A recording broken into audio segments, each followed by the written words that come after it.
watching Fox 35 News Plus, streaming on Fox Local. Well, good morning to you and welcome into Fox 35 News Plus. I'm Garrett Wymer, and thanks for joining us on this Monday morning live on Fox Local, fox35orlando.com, and also streaming live on YouTube. We hope you had a great weekend, and we appreciate you joining us on this Monday morning. And I'm actually going to start the morning with a question for you, and we hope you weigh in for us here. Which Epic Universe world do you want to see? And before you vote, let me tell you why.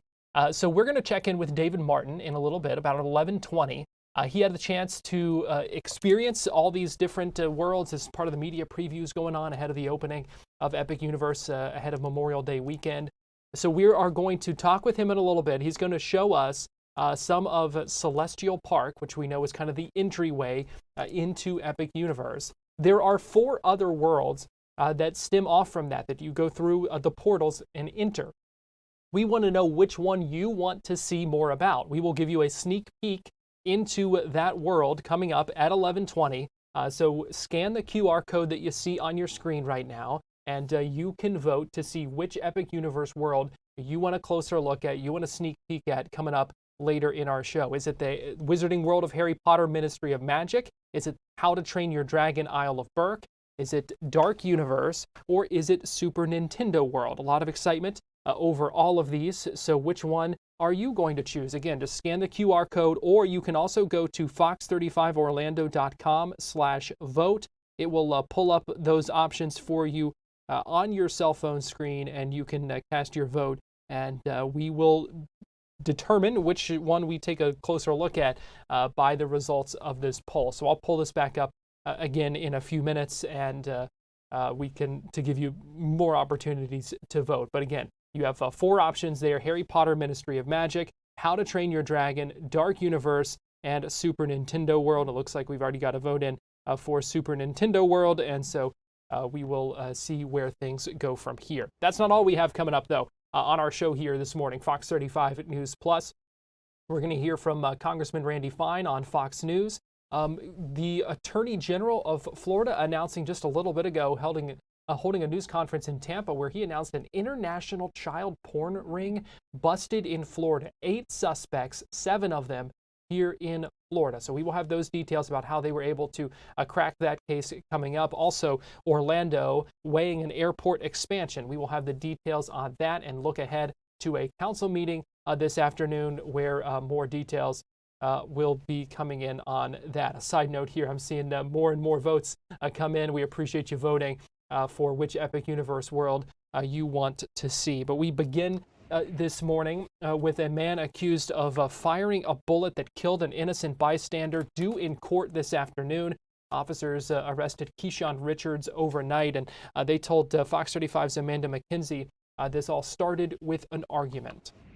Orlando police say a man was walking out of a nearby restaurant when another group got into an argument, and that's when Orlando police say the suspect pulled out a gun and fired at someone else, but the stray bullet struck the innocent bystander, killing him. Orlando police say this all happened at the Magic Mall, which is an indoor flea market located off of West Colonial Drive and John Young Parkway. In this video, you can see officers swarming the area and blocking off the parking lot early Sunday morning. When officers arrived just after 2 a.m., they found the victim, Joseph Phillips, with a gunshot wound. Phillips died at the scene. A woman who works at the mall says this isn't the first time there's been a shooting there. Before we opened the store in 2022, there was a shooting here, a couple days before we opened up. That was scary, because they had it all blocked off, they had our building all the way blocked off. The suspect, Keyshawn Richards, was arrested at his home by the OPD SWAT team. Richards has been charged with manslaughter with a weapon. Richards is due in court later this afternoon. Reporting from the Orange County Jail, Amanda McKenzie, Fox 35 News. Meanwhile, upgrades could be coming to Orlando International Airport. We know the City Council is set this afternoon to discuss plans to expand a Terminal C. And as Fox 35's Morgan Parrish reports, this could lead to some exciting changes at MCO. Hey, Danielle, good morning. That's right. Yeah, especially for travelers who are flying through Terminal C. Officials are pre-approving nearly $20 million in potential federal grant money from the FAA, and that's all going to be used to fund some major upgrades. So like you said, this is going to be on the agenda today at the City Council meeting. That's going to be at 2 o'clock this afternoon. And the first grant would help add more new gates to the terminal. Officials say it would add areas where planes can be staged and help the terminal operate more efficiently. And then the other grant would help the airport build a pedestrian bridge. So that would connect the terminal to the parking garage and include things like moving walkways and elevators, all to make it more accessible for travelers. Now, both grants are pending final approval from the Federal Aviation Administration, but the city is giving the green light now to make sure the projects can move forward as soon as that funding is secured. So again, this is on the agenda meeting for today's City Council meeting at 2 o'clock this afternoon. Of course, we're going to continue following this and see where they're moving with these upgrades. For now, reporting live from MCO, I'm Morgan Parrish, Fox 35 News. I want to give you another look here at which Epic Universe world do you want to see. Cast your vote by scanning the QR code on your screen or going to fox35orlando.com/vote. We've been seeing votes come in. This tally has changed quite a bit over the past few minutes. So we appreciate you weighing in. The winner here, whichever comes out on top, that's the one we will take a closer look at when we check in with Fox 35's David Martin coming up at around 11:20. So go ahead and cast that vote, and we will see which of the worlds from Epic Universe we're going to take a closer look at in just a few minutes. Fox 35 Storm Team meteorologist Brooks Garner joins me now, and Brooks, getting ready to see some changes in the forecast. Garrett, we are. Today's going to be the last really hot summer day of the week, and probably for the better part of the next 2 weeks. We're going to top out yet again in the 90s. And at that, we're going to see the warm weather all the way to the coastline thanks to a busy southwest wind. So that means the areas typically cooling down with the sea breeze will remain well above normal. In fact, represent some of the hottest weather we've seen at the beaches so far this season. There's a wind advisory as well as you get up into Marion and Alachua counties, points north into the Jacksonville area, where winds could easily gust beyond 40 miles an hour. So it's going to be both hot and windy today.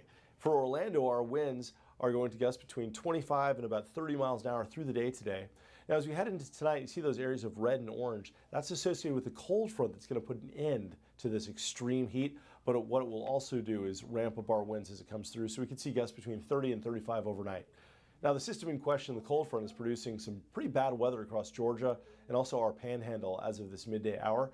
Earlier, some tornado warnings across Georgia and also in northeastern sections of the panhandle near Jackson County, Florida. A lot of that activity has tamped down. By the time it gets here, it'll be a shadow of what it once was as far as rainfall intensity and severe weather potential. Now, we may see a coastal downpour developing for Volusia and Brevard counties early this afternoon between about 3 and 5 p.m. Maybe. We'll have to see if that comes together. If a storm was to form, it could be on the strong side, but the chance is very low. It's less than 20%. So we'll have to wait for the main round of rain to roll in. And it looks like it'll get here late this evening, before midnight for Gainesville and for the villages. By 11 p.m., it could bring some claps of thunder to the villages. And in Orlando, by the time it gets here, we may have a brief downpour, maybe a clap of thunder, but the strongest of the weather will remain to our north and our northeast. As far as the overall forecast goes, the chance for rain will continue overnight, but as we head toward daybreak tomorrow and the front physically comes through, that'll mark an end to our significant rain chances. So before sunrise tomorrow, most of the rain's already going to be out of here. We're going to have lingering clouds and maybe a couple of showers through 9 a.m. So I think for the morning commute on Tuesday, wet roads and cloudy skies will be a good bet. If you catch any rain, consider yourself lucky, but most of it will be out of here before then.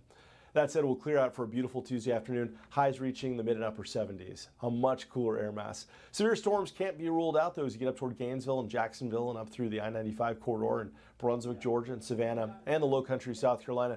But down here, it's just an outside chance around Ocala, and there's really not a chance for the Orlando area. In the big picture, hot weather, unusually hot weather replaced with slightly cooler than normal weather right through the middle of the month. And while typically in the winter this would mean some chilly times ahead, because we're in, at this point, the middle of April in our forecast map here, April 14th, we're looking at high temps to be in the upper 70s to around 80. So very pleasant weather for us and a real welcome change, because one thing we do know is inevitable is 90s, and those will come our way for May and they won't leave. Once they're here, they will be here for the long haul. So Today, high of 91 degrees. Tomorrow, we're back to the more comfortable weather with 77 degrees. Highs around 80 for Wednesday, Thursday. There could be a couple of lingering showers around at the coastline Wednesday and Thursday. As the system comes through, it may try and form a little area of low pressure, so we'll have to watch out for that chance. Then on Friday, a reinforcing cold front moves in. It's pretty weak, maybe a 20% chance for rain, clearing the skies for a beautiful weekend with highs in the upper 70s and morning lows in the 50s. So it'll be really delightful, low humidity, good jogging weather for the weekend, and really pleasant afternoon temperatures for any outdoor activities, whether you're playing golf, going to the beach, or going to the theme parks. So Garrett, lots to look forward to there. I think a lot of us were like, hey, this 90-degree weather is a little bit too soon. It lasted for a while too, better part of 2 weeks. Yeah, it was pretty aggressive to just come up on us like that. But my wife and I went out to the beach on Saturday, and you know it was hot, but with that sea breeze coming in, it really wasn't that bad. It was manageable. You know, if you're going to be out in it, at least maybe be at the beach. But much more cool. You know, much more pleasant temperatures coming in. We like that. Absolutely. You got it, Garrett. And today's going to be exceptional. It's going to be pretty hot at the beach. That wind will be offshore, so it'll be like a hairdryer at the beach today. So make sure if you're going to the beach, you bring a lot of water with you too. All right. Always good advice. Fox 35 Storm Team meteorologist Brooks Garner. We appreciate you joining us here on Fox 35 News Plus. You got it. My pleasure. Thank you, Garrett. And give you a live look right now at the Stardust Racers at Epic Universe, set to open on Memorial Day weekend, May 22nd. It is coming up fast. So which Epic Universe world do you want to see? We will give you an update here on where things stand right now. Super Nintendo World sitting at 55% right now. We want you to vote. So scan this QR code you see on your screen, go to fox35orlando.com/vote, and then click on the Fox 35 News Plus tab. Pick which one you want to see, and whichever one has the highest percentage. When we hit 11:20 with Fox 35's David Martin, that is the one that we will take a closer look at, get a sneak peek at as we get closer to the opening of that theme park. So we're going to go to break here. We will leave this up for a minute before we do, is to give you a chance to scan and vote. But we're going to take a break, and then we will be right back.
You're watching Fox 35 News Plus, streaming on Fox Local.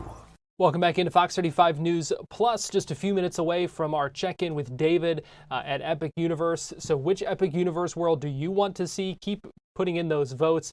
Scan the QR code on your screen. Go to fox35orlando.com/vote. Is it going to be the Wizarding World of Harry Potter, Ministry of Magic? Is it going to be How to Train Your Dragon, Isle of Berk? Is it going to be Dark Universe or Super Nintendo World? Super Nintendo World here has had the lead the entire time. A lot of excitement, it seems, for that one. So cast your vote. Got about just a few more minutes here before we check in with David, and we will see which one we end up getting a sneak peek at coming up in just a few minutes. Well, over the weekend, Congressman Randy Fine was on Fox News to talk about his special election win last week, also reiterated his support for President Trump's agenda. He outlined his top priorities, saying it's addressing the budget deficit and also making the case for permanent tax cuts. Here's some of that interview. I know it was tight there for a while, but I think a lot of people went into the race with a great deal of confidence. How about you? Well, we were always confident, and we won by 14 points, as much as my two predecessors won in their first elections. We carried every county in the district, and we were really thrilled with the results. It was great. Yeah, let me ask you about the importance of the margin over in the House, because the fact is, having a majority is one thing. Having a little wiggle room, it would seem to me, would really pay big dividends. Your thoughts? Well, look, I think President Trump needed reinforcements to help get his agenda passed. Speaker Johnson needs reinforcements to be helpful to make that happen. And I know that I'm excited to be there to do that. We've got to support the team captain. Republicans have to show that we know how to govern. That's how we built supermajorities in Florida, and I think that's how we'll do it in Washington as well. Let me ask you about Speaker Johnson. What kind of conversations have you all had about advancing the president's agenda? Because it's one thing to sort of get into the minutia of what might pass and what might not.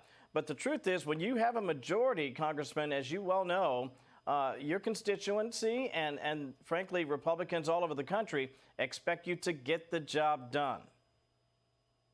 Well, the conversations are short because they don't need to be long. I've told him, that I'm with the team. And again, our side needs to prove that we can govern. Years ago, the Florida House was a 61-59 Republican majority. Today, it's 87-33. We got there because we showed year after year, decade after decade, that we could put singles and doubles and triples on the field and that we could govern. And I'm excited to help Speaker Johnson make sure he can get the job done. As you look at the long list of agenda items, what stands out to you as the top two priorities as the House finally has its full complement together? Well, I think we've got to get the deficit under control, and we have to show that we can budget in an appropriate way. Look, my kids are 16 and 13 years old, and I know that in their lifetimes, this country will collapse if we continue to borrow trillions of dollars every year that we can't pay for. That has to stop, and politicians have kicked it down the road for far too long. I know that with President Trump and Speaker Johnson, we're going to get that problem under control. You know, most everybody I talk to, and obviously I'm in Washington fairly often, they're talking about making permanent the tax cuts. A lot of people will say, if you do that, the rest of it should be able to take care of itself, because ultimately you're trying to put bucks back in the pockets of American taxpayers. Well, it's more than that. Look, I used to be a businessman, and I'll never forget when I was building my business and Barack Obama came out and said, you didn't build that, while I was paying 50% of my income in taxes. It was incredibly demoralizing. Lower tax rates incent people to work harder. It incents them to build businesses and to grow the economy. So yes, while people will spend their own money more efficiently than the government, lower taxes incent them to make more. And the only way we solve all of these problems is to grow our way out of them. And that's why permanent tax cuts is part of that solution. If there's one message in the 30 seconds or so we have left that you want to make sure voters, in particular in your district, get from your service moving forward, what's that number one message you want to pass along this afternoon? Well, it would be that I'm profoundly honored by the confidence that they put in me on Tuesday. I'm not going to let them down, and I'm going to work just as hard to earn their vote after I got it as I did trying to get it. We're going to work really hard. We're excited to be heading back to Washington tonight, and I'm going to throw myself at this with everything I have. All right, as we go to break here on Fox 35 News Plus, we have seen the lead for Super Nintendo World dwindle. Is that the one you want to see a sneak peek of in just a couple of minutes after this break? Or do you want to see Dark Universe, How to Train Your Dragon, Isle of Berk, or the Wizarding World of Harry Potter, Ministry of Magic? We're going to check in with Fox 35's David Martin on the other side of this break. So get those votes in and keep it here on Fox Local and on YouTube.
You're watching Fox 35 News Plus, streaming on Fox Local.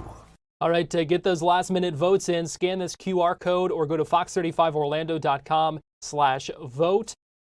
We have seen Super Nintendo World and Dark Universe kind of be neck and neck here. Looks like Dark Universe pulling ahead at the moment, but which Epic Universe world do you want a closer look at? We will see here in just a couple of minutes, so get those votes in. We are going to go ahead and bring in Fox 35's David Martin, who joins us live now. And David, I want to get your initial thoughts because you have now had the chance to experience Epic Universe. What do you make of it? Good question, Garrett. There are theme parks, and then there is Epic. Clearly, Universal has set itself apart from the pack. They've raised the bar so high here with this, now their fourth theme park in Orlando. I can't tell you enough how much I enjoyed it. It is simply sensational. We had the honor to spend the entire day on Saturday from 10 a.m. to 7 p.m. walking through all 5 worlds inside Epic. We went, it was a fast tour. It was a VIP tour. We got to see as much as we could, and we barely touched the surface of the park. You know, walking around with all the cameras. Remember, this is the first weekend that Universal allowed anybody with cameras to take pictures and videos and then publish them without getting into trouble. So your social media feeds, I'm sure, are overwhelmed with great content from this stunning park. So my overall impression is A++, 11 out of 10. I cannot wait to get an annual pass. Stunning seems like a good word for it. Now, I've obviously haven't seen it in person, but I have seen a lot of the images on social media, like you said, that have kind of been coming out from it. And it seems like the attention to detail is something. It's funny you say that because, for example, when you go and get transported through the portal into the wizarding world of Harry Potter Ministry of Magic, that's one of the 5 worlds, I hear a lot of, I could spend an entire day there because the details are everywhere, top to bottom. You feel like you have walked into 1920s Paris.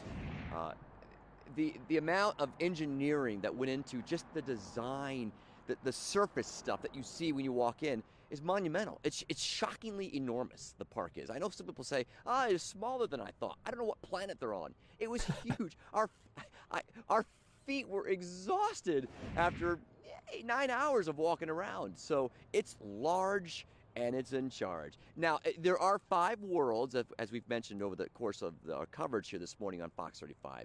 You've got the Harry Potter world, you have Super Nintendo world, Dark Universe, How to Train Your Dragon, Isle of Berk, and then you have the entrance world, I'll call it. It's Celestial Park.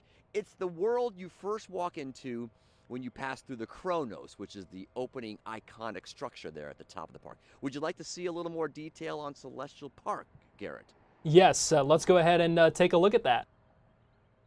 Great. When you enter Epic Universe, you're not just walking through a gate. You're stepping under something called the Chronos. VIP tour guide Alicia Linton explains what that is. We're going through our first portal with a beautiful saying on the top of it, beyond this gate, find gardens green and epic worlds to fill your dreams. After you snap your photo of the Chronos, it's off to the first world, Celestial Park, filled with lush gardens, sparkling waterways, and strolling paths. Celestial Park puts the park back in theme park. All around you is stunning architecture inspired by astronomical and mythological elements. Toward the back of this world is the new Helios Grand Hotel, a 500-room luxury resort which has its own dedicated entrance to Epic Universe. Now, Celestial Park is the main portal to the other 4 worlds that you'll explore at Epic. It's all about relaxation, eating, and shopping here. It's got the gorgeous Constellation Carousel with fantastical whirls through the Milky Way. But the marquee attraction here is something called Stardust Racers. Way back in the day, Celestians would travel via comets and shooting stars. They would pull them out of the skies, use their power, and travel to different worlds. And it became a little dangerous because a lot of people would get stuck. So they're like, it's probably not a great idea to do that anymore for time travel. So he created a way for us to still ride the comets safely with 2 dueling coasters. We have Photon and Pulsar. Here we go. It's your exclusive look at the platform of Stardust Racers. Stardust Racers is a dual-launch roller coaster that sends guests rocketing through the skies aboard comets in a race to see who's the fastest of them all. The tracks run parallel, intertwine, and crisscross multiple times for the entire race. Your coaster cars, either green or yellow, get so close to each other that you feel you can almost touch your competitor's hands. Stardust Racers reaches speeds up to 62 miles per hour and heights up to 133 feet. Oh man, I want to ride it over and over and over again. Wouldn't you agree? Did we just do that? We did. Twice in a row. Kind of back seat, front seat. I think I'm too dizzy to do 3. Yeah, we need some lunch. We need lunch. Oh my god, no. Fantastic ride. Stardust Racers.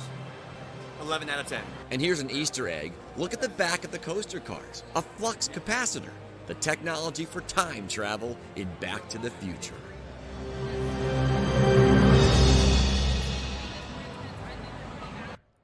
And Garrett, as you know, Back to the Future was a marquee attraction at the original Universal Studios Orlando, and that opened back in the early 90s. So it's always a nice nod to see the pioneers here in theme park world get the acknowledgement. Okay, so you saw that coaster. Are you a coaster guy, Gary? I love coasters, David. So I'm curious what you like so much about Stardust Racers. Okay, so I remember when Islands of Adventure opened up at the other side of the highway here, Universal Islands of Adventure, and they had something called the Dueling Dragons, and those were dueling racing coasters as well. They eventually shut that down because they were having issues with things falling off of people, and they weren't racing quite properly, and eventually the coaster went bye-bye. They've rebirthed that format here with Stardust Racers, and they did it exceptionally well. The train cars come so close to each other. I mentioned that in the story. It feels like if your hands were up, and mine were occasionally, I felt like I could touch the other car, at least the other people's hands. That's how close you are. And it's a long coaster. It keeps going on, and it packs its punch from the beginning to the end. Sometimes coasters will die off toward the last third of it, and it's like, meh, that was fun. This one is thrills and chills and adrenaline from start to finish. And there's multiple inversions and twists and bunny hops. I gotta tell you, I'm gonna go on the record saying favorite coaster in Orlando. Wow, that's big, David. And I'm seeing a lot of people say the same thing. Wow. Garrett, it's exceptional. They've done a great, and by the way, you're in the car, there's music in the speakers, so you're engrossed by the sounds, the comet sounds, and the soundtrack. Yeah. It's wonderful. I can't recommend that one enough. In fact, I would say I went on it twice, back to back. Red car, or I'm sorry, green train, yellow train. To me, they were equally thrilling. That one is a can't miss when you come out.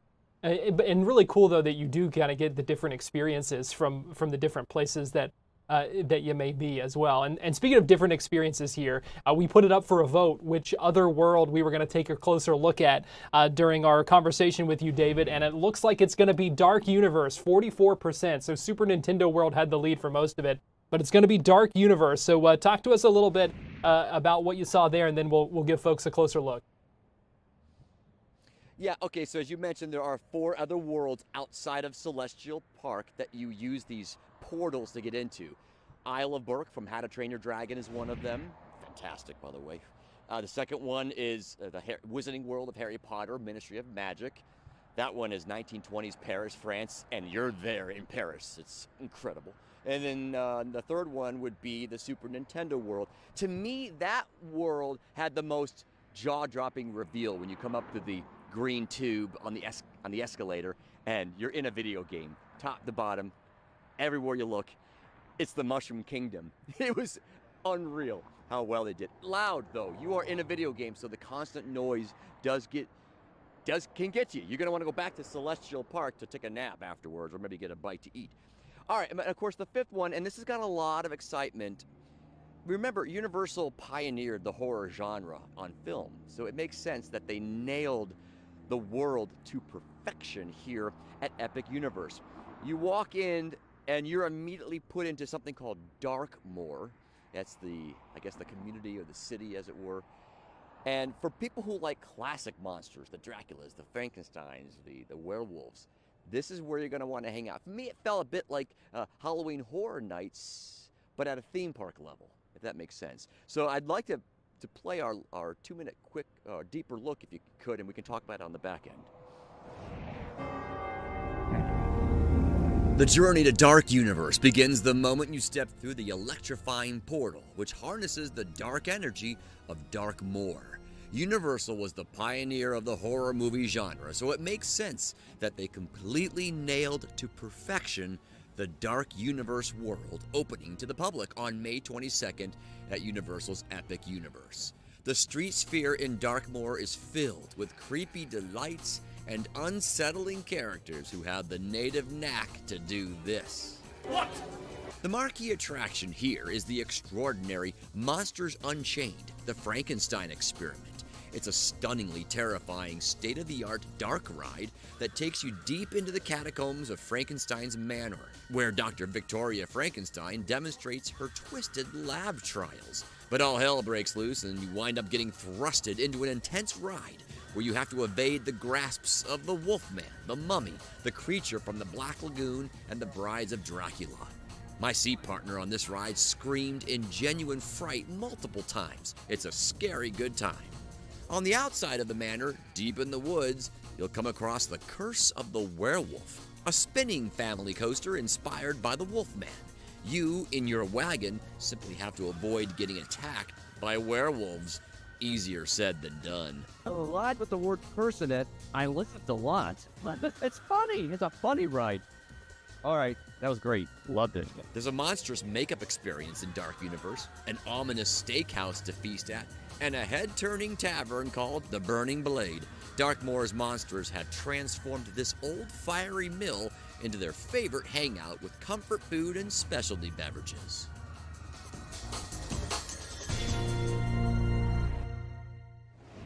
All right, so Garrett, that was the final world we had gone into on Saturday. We were at that point pretty exhausted. We didn't have a lot of time in there, so we had to rush through there. But I will tell you this, the marquee attraction there, the Monsters Unchained, and I'm going to get a little nerdy here for theme park people. They'll understand this. The ride mechanism, the arm, and you saw the arm moving in there in that piece, it's the Forbidden Journey, the Harry Potter's Forbidden Journey ride at Islands of Adventure on steroids. So you're on a claw arm, and your seats are doing this, and you find yourself on your back half the time, you know, doing that motion. It, however, is more intense than the Forbidden Journey. You get thrusted into the monsters that jump out at you. That's why our friends on the same car were screaming, and it was the jump scares were fabulous. But there were real sets and fewer screens on this ride, so it was out of this world. I don't know how you top what we were just on with Monsters Unchained. I will say this, that was my favorite dark ride for the entire Epic universe, and my favorite outdoor ride was Stardust Racers. But there was so much in between that made the day so enjoyable. I cannot wait to get the annual pass. It sounds like a lot of good things to say about it. So just kind of bottom line for us, because it sounds like it has lived up to all of this hype. Yeah, so they are still in technical rehearsals, and they will be until May 22nd. That's the grand opening. So if you're going to go down with your friends and family who have connections to the park, and that's how people are getting in right now, or if you're a member of the media of some sort, you got to be patient, right? There will be some long lines. A buddy of mine went, and he had 100-minute long lines for 3 rides, and that's all he got to do for that day. Some of the food service needs some tweaking. They're working on a new mobile app delivery system and ordering system for some of the restaurants, apparently. So there is still a lot of work to be done. Are they going to make it for May 22nd? Absolutely. The only technical difficulty we had yesterday was for the circus inside the Harry Potter Ministry of Magic world. We were in line for it, and then the announcement came on that said, sorry, we still have work to do on this. We're not going to be able to show it to you. And you want them to get it right. We don't want to see something that breaks down halfway through or has some kind of fault to it. But I was actually surprised that we got on everything pretty much yesterday or Saturday without an issue. We were, however, this is fascinating.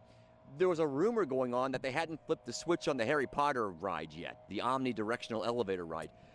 So when we found out we were getting on that on Saturday morning, we were freaking out because we assumed we weren't going to get on that. Paolo, the cameraman, and I were one of the first human beings on that ride, and that was a real special moment for us to be part of this beta period, right, where things are still getting worked out. But man, the ride from start to finish is a 10 out of 10. They all are. I guess the one I have the least love for is the Super Mario Karts ride at Nintendo World. I'm just not much of a gamer, and I wasn't quite sure what to do with the goggles and the hand controls and the steering wheel. I need to go back on that one and go through the pre-show to get a full understanding of that. All right, but a lot of excitement. I can tell you can't wait to go back. I'm glad you had a lot of fun out there, and we appreciate you sharing that with us, David. Garrett, you're welcome, and I hope you get out there as well. Looking forward to it. All right, Fox 35's David Martin there joining us this morning here on Fox 35 News Plus. We're going to take a break, and we'll be right back.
You're watching Fox 35 News Plus, streaming on Fox Local. Welcome back to Fox 35 News Plus. I'm Garrett Wymer, and thanks for joining us on this Monday morning, live on Fox Local and on YouTube. The Attorney General of the state of Florida, James Uthmeyer, held a news conference earlier at the FDLE Tampa Bay Regional Operations Center. He announced arrests in connection with an international child porn ring. There are 8 suspects charged with this ring that, according to investigators, drew clients from TikTok. They had more than 1 million videos created and sold all around the world. 7 of the 8 suspects are from Florida. It took nearly a year-long investigation to identify the mastermind, who is in Turkey. I want to play for you a little bit from the Attorney General from just a little bit ago. As a dad of 3 little ones, it's tough to talk about some of this stuff, but what these guys were doing was truly heinous. There's not a word in the English dictionary that can describe the gross content that was on the videos. Our investigators have been able to get their hands on over 1 million videos showing sexual abuse on minors. Many of these individuals were babies that are being sold around the world. The 2023 National Center for Missing and Exploited Children reports over 36 million instances of suspected child sexual exploitation and over 100 million files related to child sex abuse material. And that's only what's getting reported. This continues to be a problem in our country, in our state. Protecting our kids is not an easy task to begin with, and today, with the access to the internet and social media, it allows these sick predators to more easily get access to our kids. And as I've said, my first 5-6 weeks on the job here, that's going to be a major priority for my office. The individuals that are being busted today that purchase this harmful content, many of them found it through TikTok. It was available online. They found access to a portal where they could purchase this dangerous material. TikTok has shown they can very quickly get stuff off their website. If there's unlicensed music or something going around, they've proven with a flip of a switch they can get it off. And it's taken too long for them to get some of this pornographic material and avenues to purchase harder, more gross content. We've got to get them to be more accountable. So we will be working on that. We are going to hold social media companies accountable that want to put our families and our kids in jeopardy. So today, these 8 defendants are being charged with multiple felony counts, including RICO, money laundering, and purchase of child pornography. Again, I can't tell you in words how gross this content is, but it shows the dangers, the evil that's out there. It is truly evil.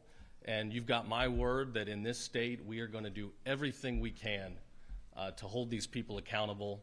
If you are a child predator, if you are one of these sick people, then I hope you never see the sun again, and I hope you certainly never have access to kids again.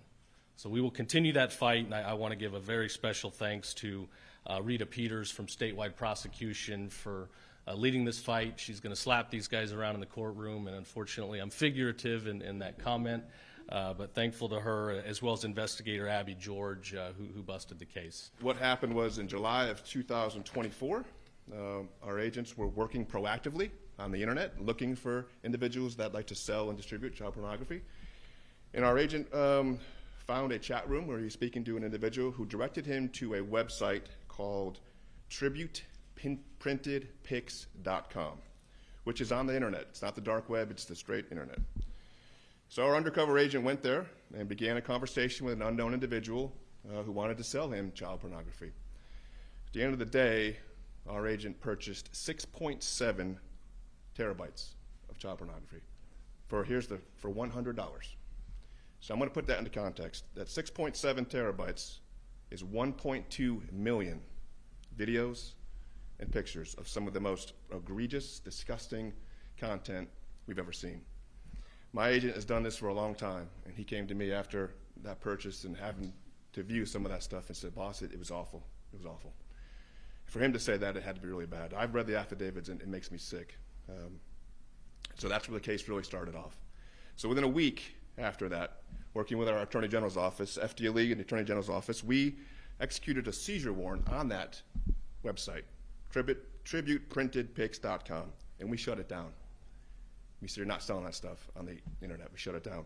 Within 2 days, several phone calls from law enforcement agencies all across the country, local, state, federal. Thank you guys for doing that. Thank you. A lot of them had active cases, and they could not figure out how to shut this website down. The state of Florida shut it down. So as the case progresses, we identify an individual from New Jersey, Krunamar Modi. We realized he was a money mule for this organization. Let me back up. In the midst of our undercover chat, we also were directed how to pay the $100 for this 1.2 million files. So we went up to New Jersey, working with those authorities in New Jersey. We executed a search warrant at his residence, an arrest warrant, and all of his electronics, we did a very thorough scrub of his electronics, which produced a treasure trove of evidence. This is where the case really started to take off.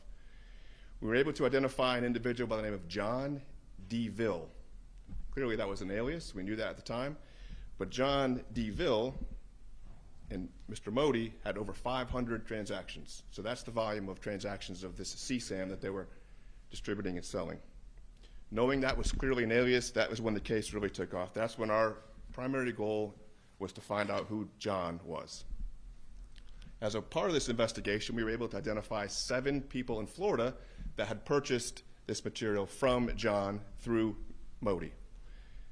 And those customers were identified as Brett Ryan Moore from Orange City, Michael Andrew Warden from Kissimmee, Jacob Ross Conley from Fern Park, Cody Vance Jordan Muti from Palm Bay, and Israel Cole Thomas from Lakeland. After almost a year of diligent work, 140 subpoenas, 20 search warrants, endless hours of analysis. You see this chart here, that's kind of a way to break down the spider web that we had to sift our way through and figure out who's who here. We were able to identify John DeVille as Mehmet Bozayuk from Adana, Turkey. Mr. Mehmet was very deliberate in hiding his identity. He utilized multiple layers of VPNs, money mules, obviously, burner accounts, burner phones. He also used a lot of stolen personal identification information that he would steal off the web to send money through different channels. He really, really believed that he could outsmart us, but at the end of the day, he didn't. He tried to profit on this horrific abuse of children, but we caught him. A little back story on Mr. Mehmet. He's married with 2 kids, and this is his way of making money. We currently have an arrest warrant for him in the system. We are talking with HSI, our partners at HSI, to try to get him extradited to Florida, and I hope we can pull that off because he will be held accountable here in Florida, no doubt about it. An excellent case, the teamwork. Again, as a father, like everyone has mentioned before, I was amazed at these guys, the way their dogged pursuit of him. Again, it's one of those cases where you're going to look back when you're over with this career and say, I made a difference. That's just one network. I'm sure there's several more out there that we are actively going to target as well. We're going to take a break here on Fox 35 News Plus, but we'll be right back after this.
You're watching Fox 35 News Plus, streaming on Fox Local.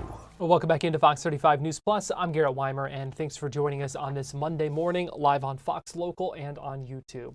A baby giraffe named Tucker is making his debut at Disney's Animal Kingdom. He is less than 2 months old, but he is already, get this, 8 feet tall. Fox 35's Stephanie Buffamonte got to spend the morning with Tucker and his handlers at the Kilimanjaro Safari at Animal Kingdom. She gives us a closer look. Good morning. Little in giraffe terms, you've got to say. It is such an exciting day here at Animal Kingdom. Baby giraffe Tucker was born on February 13th, but he was out on the savannah for the first time today. And get ready for a cuteness overload. Just take a look at this video that I got of baby giraffe Tucker this morning. I got the opportunity to ride on the Kilimanjaro Safari with the guides here at Animal Kingdom. And their reactions to seeing him for the first time were priceless. He was 6 feet tall when he was born, but can grow up to 18 feet. He was 165 pounds at birth and is now 284 pounds. So he is a growing boy. Disney is reaching new heights with his arrival, as he is the first giraffe calf born at Walt Disney World since 2021. His mom, Mara, has had 2 calves here at Disney, making Tucker her third. The Maasai giraffe is an endangered species with only 30,000 in the world. Now, through the species survival plan, Disney is playing an important role in protecting and conserving this endangered species. Tucker's birth is really important for us. It's testament to Disney's leadership in animal care and conservation, and our incredible partnership with the Association of Zoos and Aquariums and the Species Survival Plan. This plan focuses on maintaining genetic diversity of the giraffe population and helping to prevent giraffes becoming extinct. Now, Disney Conservation Fund is celebrating its 30th anniversary this Earth Month, and Tucker's birth is just a huge part of what they are doing. Now, if you want to see baby Tucker, he's going to be out here at Animal Kingdom. You can watch him exploring the savannah with his mom as he bonds with his mom. How cool is that? 280 pounds already and growing. Well, here's a live look at San Antonio, Texas, where the Florida Gators are playing in the national championship tonight against the Houston Cougars. It was a tough, great win for the Gators over the weekend in the Final Four. And I don't know if you saw that Houston-Duke game, but that was just wild. So the stage is set for the Gators looking for their 3rd national championship. Head basketball coach Todd Golden answered some questions from the media yesterday. Good morning. Great to be here with you all. Just really proud to be here and proud of our group for the way we performed last night and found a way to beat a great Auburn team. Thought we did a great job in the second half. Just raising the bar with our toughness, our physicality. Defended really, really well. Won the battle of the boards, which I thought was a big part of that victory. And obviously Walter and his teammates stepped up late, making big time shots that allowed us to pull out this victory. If you have a question for Coach Golden, please raise your hand. We're going to start with Kevin from Gainesville. Yeah, Kevin Brockway, Gainesville Sun. Todd, obviously Houston leading the nation in scoring defense, or a rugged team. I know you've seen some of those kind of teams in the SEC, particularly a team like Tennessee, but just the challenge of dealing with their physicality, and how much have you dived into the film yet in terms of how they play defense and what you guys are going to need to do? Yeah, no, they're the best defensive team in America, and they have just a great identity as a program of just being both physically and mentally tough, and that's something that we've tried to pride ourselves on this year. And Houston, I would say, is a great example of that. And not only this year, but Coach Sampson and his program have done it for a long time now. And talk about resilience and toughness. I feel like they showed that in a big time way last night. I think they were down 14 at one point and down 7 with a minute and a half to go, and just never quit, never gave up, didn't hang their heads, and made some big-time winning plays down the stretch to take that game away from Duke. I think your comparison is right on. I think Tennessee is a very a good comparison in terms of just kind of their culture and their identity and their toughness and the way they defend. And, we'll look at that film a little bit for us as a way to attack it a little bit. But, Houston obviously is exceptional, and it's going to be a big challenge for us tomorrow night. Yeah, that Houston defense is tough. We'll see how the Gators handle that. But Walter Clayton Jr., you got to like your chances with a shooter like that. So that's going to do it for us here on Fox 35 News Plus. We hope you join us at 2 p.m. for Florida Live, and then back here at 4 for more Fox 35 News Plus. Have a great afternoon.